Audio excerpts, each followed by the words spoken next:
Hello everyone, how are you doing? This is MD Tech here with another quick tutorial. In today's tutorial I'm going to show you guys how to reset the Google Chrome web browser on your computer without the need to reinstall it and remove any saved passwords or history you might have on the browser.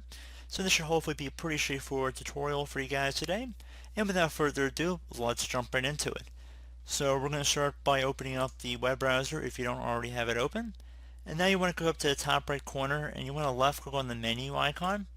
Once you've selected that, you want to go down and left click on settings.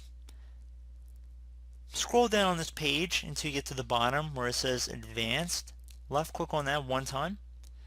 Scroll down again until you get to the bottom again where it says reset. Restore settings to their original defaults. Left click on that. You will get a little pop-up here saying this will reset your startup page, new tab page, search engine, and pin tabs. It will also disable all extensions and clear temporary data like cookies. Your bookmarks, history, and saved passwords will not be cleared.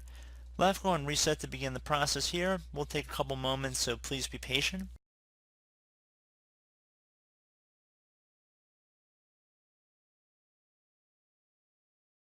And once you're done doing that, I would recommend closing out of the web browser, reopen it, and you guys should be good to go at this point. So I do hope this brief video was able to help you guys out, and as always, thank you for watching, and I look forward to catching you all in the next tutorial. Goodbye.